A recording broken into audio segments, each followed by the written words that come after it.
Шановна Катеринопільська громада, шостий день на нашій території йде війна, розв'язана російським агресором. Російський агресор веде масові атаки по всій території України. Не оминула ця біда і нашу громаду. На жаль, маємо невтішну новину. Під Маріуполем загинув наш молодий земляк, морський піхотинець Павло Захаров. Вічна йому пам'ять. Ми зараз проводимо всі дії, щоб вивезти тіло з-під Маріуполя, але там ідуть бої і поки що це не вдається. Ми робимо все можливе, щоб наблизити той день, коли настане мир. В зв'язку із введенням в Україні воєнного стану на сесії селищної ради 24 лютого на виконання указу Президента України утворено Раду оборони Катеринопільської селищної територіальної громади, до якої увійшли керівники структурних підрозділів Катеринопільської селищної ради, стратегічно важливі підприємства і організації, що здійснюють свою діяльність на території громади, представники громадських організацій та керівники депутатських фракцій селищної ради. Раду очолюю я як голова громади. Ми координуємо дії і вирішуємо питання безпеки як нашого регіону, так і країни загалом.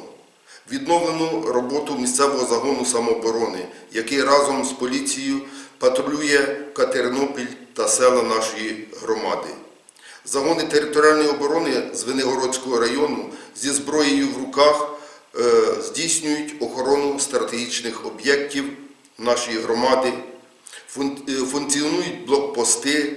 Президент видав указ про повну мобілізацію, але за ці декілька днів до центру комплектування колишнього військкомату прийшла велика кількість жителів громади, які добровільно пішли до лав Збройних сил України захищати свою землю. Влада сприяє вирішенню питань доставки добровольців до пунктів призначення та забезпечення їх усім необхідним. Розпочався збір коштів на підтримку Збройних сил України та загонів територіальної оборони. Всі охочі можуть звернутися до помічника народного депутата Андрія Стріхарського Миколи Вікторовича Ткаченка і зробити свій внесок. Перш за все, з цим ми звернулись до сільгосптоваровиробників і вони відгукнулися на наше прохання.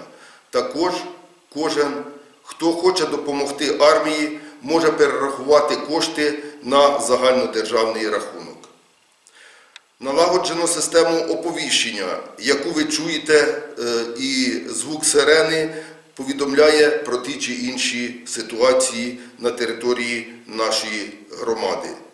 Але я прошу зберігати спокій, при можливості йти в підвали, зберігати спокій, і все в нас буде добре. У громаді введено комендантську годину з 8 години вечора до 6 години ранку. З метою безпеки вимкнено вуличне освітлення. Звертаюсь до жителів громади з проханням в темний час доби мінімально вмикати освітлення в будинках і квартирах, робити світломаскировку, не ходити по вулиці, тому що все це буде перевірятися і ми за спокій на території наших населених пунктів. Це також стосується всіх без винятку бізнесових структур. В темну пору суток ми повинні не освітлювати наші села, наші населені пункти. Хочу попередити наших активних спалювачів сухої рослинності. Сьогодні такі дії розцінюються як диверсія, тому переконливо прошу припинити розпалювати багаття, а людей прошу все-таки відслідковувати, хто порушує ці вимоги. Проводимо перемовини з представниками бізнесу, особливо власниками продуктових торговельних точок щодо забезпечення населення громади продуктами харчування, особливо хлібом. Я звертаю увагу підприємців на те, що в умовах воєнного стану підвищення цін на товари першої необхідності є неприпустимими. У разі перебоїв з постачанням хліба ми відпрацювали альтернативний варіант і будемо його випікати на місцях. Да, сьогодні не можемо ми придбати дріжджів, їх немає, але все-таки можемо пекти перепічки, можемо поставляти все-таки хлібну продукцію в наші магазини. На жаль, нині загострилася проблема забезпечення бензином та диспаливом місцевих автозаправочних станцій. Ми ніяк не можемо вплинути на цю ситуацію, але, думаю, найближчим часом пальне завезеться на наші заправки і громадяни зможуть заправити свої автомобілі. У громади широко розгорнувся волонтерський рух. На базі декількох приватних підприємств виготовляються тушонки для харчування наших захисників, проводиться збір продуктів для потреб армії та територіальної оборони.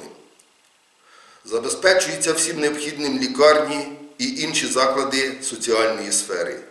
Відсьогодні створено штаб волонтерів та одноіменна група у Facebook.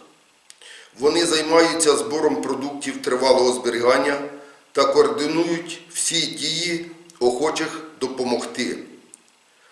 Запускається гаряча лінія психологічної підтримки наших громадян, де на зв'язку перебувають два фахівці. Вони нададуть певну допомогу нашим жителям.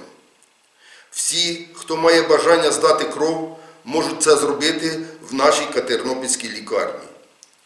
Шановні земляки, ситуація в населених пунктах контрольована.